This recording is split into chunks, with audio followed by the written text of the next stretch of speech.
Boa tarde, pessoal. Vamos para mais uma reunião da Clínica Javaroni. Hoje a gente vai falar sobre volume tumoral e sobrevida em carcinoma de laringe. A apresentação do artigo de hoje é sobre a associação do volume do tumor primário na sobrevida em pacientes com T3 de glote tratados com radioterapia. Esse é um estudo feito no Canadá, publicado no JAMA no mês de fevereiro desse ano, 2023. Vamos supor que chega no consultório um paciente homem, 66 anos, rouquidão, com uma biópsia de carcinoma espinocelular da glote. Na sua avaliação inicial, você evidencia uma fixação de prega vocal, uma paralisia de prega vocal, uma invasão do espaço pré-epiglótico, do retrocricóide, paraglótico, ou mesmo uma invasão da camada interna na cartilagem tireoide. Ele é classificado como um T3, né? E aí a pergunta que fica: qual é o melhor tratamento para você trazer a melhor sobrevida, considerando as disfunções que você pode gerar em decorrência desse tratamento? Será que é a cirurgia? Será que é o protocolo de preservação de órgão? Esse estudo visa a avaliar o quanto que o volume tumoral repercute no tratamento desse paciente.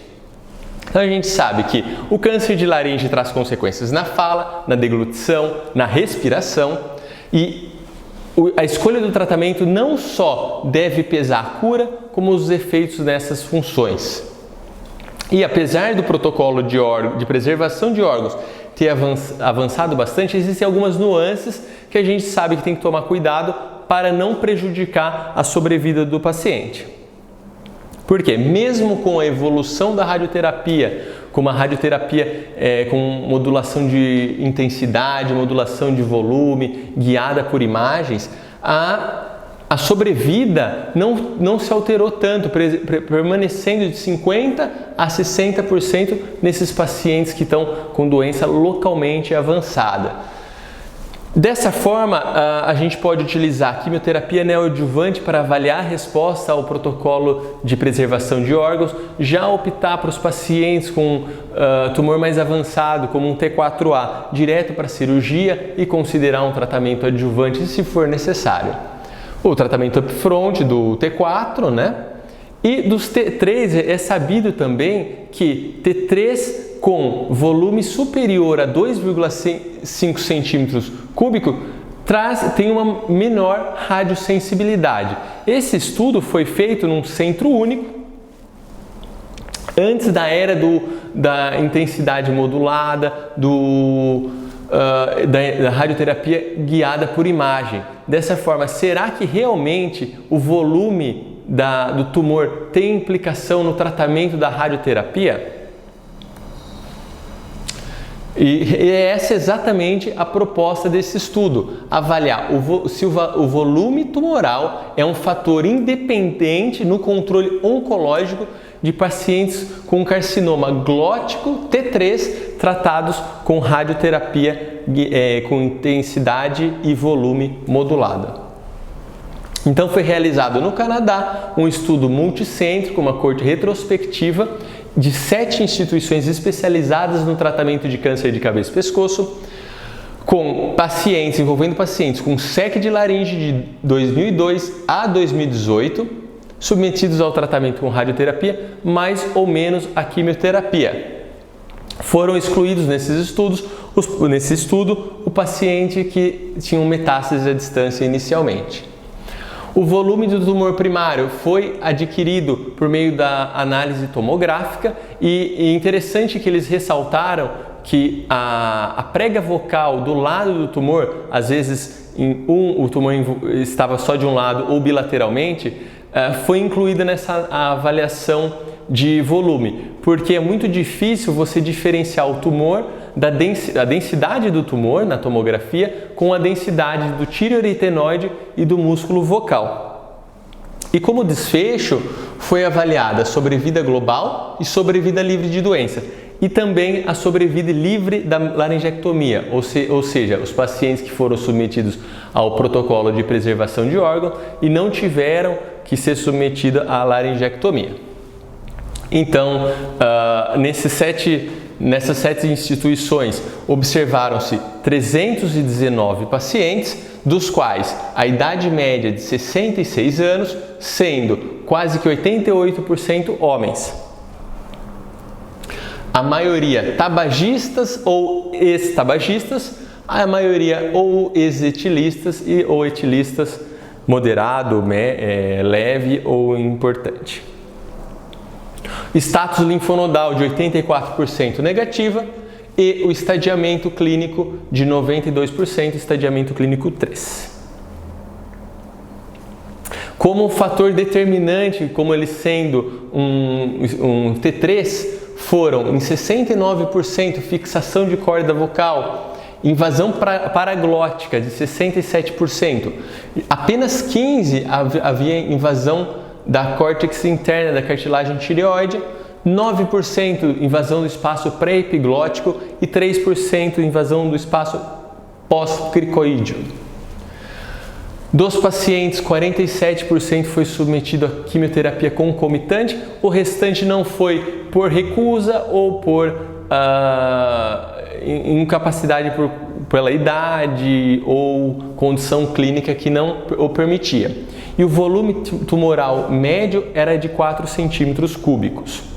Veja a avaliação tumoral do volume tumoral no gráfico, como era muito mais frequente um volume menor que 5 centímetros cúbicos, mas chegando até tumores maiores que 20 centímetros cúbicos. Foi feito o segmento desses pacientes, a avaliação num tempo médio de 3,8 anos. Ao término dos estudos, obtivemos 27% de óbitos, sendo que 45% nesse período falhou na sobrevida livre de doença, seja 29% com falha local, 11% com falha regional e 12% evoluiu com metástase à distância. De forma que a sobrevida global em 2 anos nesse grupo avaliado foi de 83,7%, em 5 anos de 71,7%, já a sobrevida livre de doença foi em 2 anos 62,5% e em 5 anos 52,5%.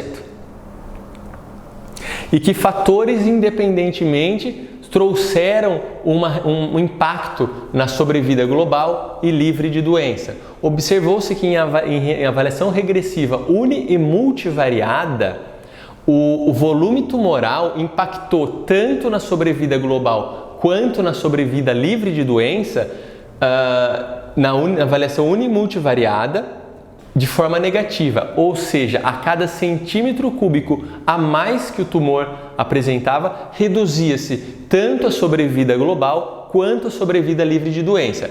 Da mesma forma, a cada ano mais velho do paciente, impactava negativamente tanto a sobrevida global como a sobrevida livre de doença. Da mesma forma, comorbidades, quanto maior a quantidade de comorbidade prejudicava a sobrevida global e livre de doença, assim como o status linfonodal também prejudicava de forma mais importante a sobrevida global e também a sobrevida livre de doença. No entanto, a quimioterapia adjuvante impactou no aparecimento na sobrevida livre de doença, ou seja, diminuía a chance de apresentar doença com o tratamento. Contudo, não impactou na sobrevida geral. E com relação à laringe, esses pacientes que foram submetidos ao tratamento radioterápico ou quimio-radioterápico foram acompanhados e após o término da radioterapia, observou-se quais deles foram necessários a serem submetidos à laringectomia de resgate. Houve uma curva vertiginosa nos primeiros 800 dias, ou seja, a maior incidência de necessidade de laringectomia nesses primeiros 800 dias pós a radioterapia, chegando num platô com uma incidência acumulada de 25% desses pacientes. E o fator que mostrou-se estatisticamente significativo para a laringectomia foi o fato de ele ter ou não realizado a quimioterapia. Ou seja, o fato de realizar a quimioterapia concomitante com a rádio foi um fator protetivo da laringe. Então, como discussão, a gente percebeu que quanto maior volume da doença, teve maior impacto na sobrevida global e na sobrevida livre de doença, mas não teve nesse estudo nenhum número que permitisse dizer, não, olha, o paciente que tiver um tumor acima de 3,3, ele vai ter um prejuízo muito significativo. Não, notou-se que quanto maior o volume tumoral, menor a sobrevida global e sobrevida livre de doença. Foi visto também que a quimioterapia aumenta a quimioterapia adjuvante aumenta a sobrevida livre de doença. O que traz de limitante nesse artigo são dados incompletos, porque trata-se de uma análise retrospectiva, não deu para coletar todos os dados de todas as instituições de forma satisfatória. Imprecisões no estadiamento, decorrente de serem instituições diferentes, e viés de seleção, porque como não foi um estudo prospectivo, provavelmente alguns pacientes que estavam com volume muito importante já foram direto submetidos à cirurgia e não puderam ter sido avaliados nesse tipo de estudo. Concluindo que tumores T3 volumosos podem ser submetidos a tratamentos upfronts que tiverem função laríngea ruim ou inaptos à quimiorradioterapia. Ou seja, temos aí mais um outro fator que pode nos ajudar a decidir qual o melhor tratamento naquelas nuances que a gente estava discutindo sobre o paciente com T3, para trazer maior sobrevida, tanto global quanto livre de doença e também livre de cirurgia, se for o caso. Já direcionar o tratamento adequado para o paciente de forma a obter melhores resultados. Obrigado pela tarde de hoje, até a próxima!